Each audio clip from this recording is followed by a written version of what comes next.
Hey fight fans, welcome to Rapid MMA. I'm Tyler, and I'll do a brief discussion of Ronda Rousey versus Holly Holm happening this weekend, November 14th. I'm going to change things up a bit in this video and have more of a conversation rather than a keys to victory style of video. If you're new to the channel, please consider subscribing, and don't forget to leave a comment below. What are we dealing with in this fight? At its core, it's striker versus grappler, but we're led to believe that Rousey is a championship level boxer. The validity of this statement can't be proven since we have never seen her compete in boxing. In fact, if we watch her previous fights, we might say otherwise. However, in mixed martial arts, a lot of the rules and techniques that one would use in boxing don't always translate to MMA. This applies to Holly Holm as well. Just because she has a boxing pedigree doesn't mean that she's automatically some knockout artist or will be able to use her boxing strategy and paste it to MMA. Both these women have an adapted style that they use to focus on their strengths. When the UFC announced Holly Holm was signed, I was excited. Now we're adding depth to the division, and with time, she may provide a suitable challenge to Rousey. Holly Holm debuts against Pennington and looked impressive to me. Public opinion differs. They're not as impressed.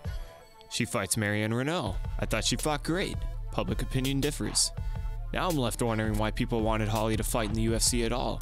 Here she is, applying her boxing pedigree perfectly in MMA, keeping her opponents at bay, avoiding takedowns, sprawling and scrambling her way back to where she wants the fight. Then I thought for sure they would match her up with the likes of Liz Carmouche, Jessica Ai, Amisha Tate, Sarah McMahon, or even Alexis Davis. But somehow, the UFC manages to bypass this and throw her straight to the wolves with complete disregard for her development or for any real challenge that'll give us a glimpse into her ground game.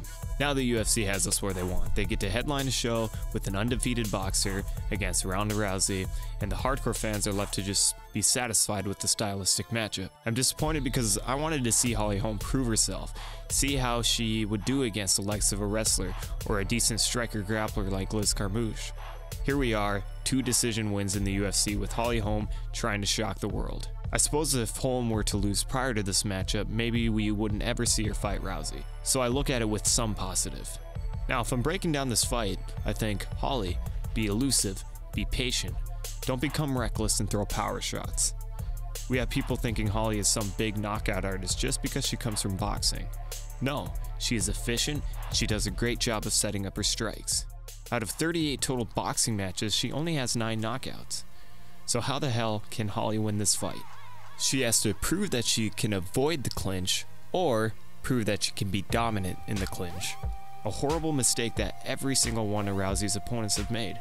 Amisha Tate was even outboxing Rousey at times, and she still kept running into Rousey's clinch. They don't know how to deal with the pressure of Rousey. What Holly can do is establish kicking range. Stay elusive. Be quick when Rousey inevitably grabs one of Holly's legs and gets in or works her way to the clinch. Take a page out of Conor McGregor's book and be patient. Stay calm when it goes to the ground, because being reckless and paranoid will only lead her to giving up positions and making mistakes. Holly needs to worry less about what she needs to do to defend and make Ronda become defensive without overstepping boundaries. If Holly can avoid Ronda from controlling her head, getting her hooks, and defending the knee pick, we are immediately in for an exciting fight.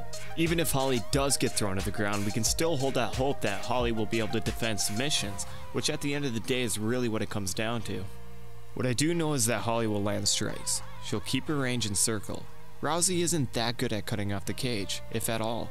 Holly won't be quick to pounce if Rousey appears to be hurt. She has more than enough footage to learn from, and her skills make this an exceptional, winnable fight, to a certain degree. Not to mention that she fights out of Jackson Winklejohn, so we know she has a wealth of knowledge at her disposal. I was never confident that any opponent Rousey faced would be able to defeat her, but I am confident we will see Rousey face her toughest challenge yet. At the end of the day, I still see Rousey finding a way to grind out and finish. I'm curious if this will go to the championship rounds, but for the sake of making a pick, I'm going with Rousey via submission in round 3. If you were to bet on a Ronda Rousey fight, this would be the one, because Holly could be the one to surprise us. Thank you for watching, make sure to subscribe, and leave a comment below discussing your thoughts. I love responding and engaging with everyone, and I'll see you guys in the next one. Thank you.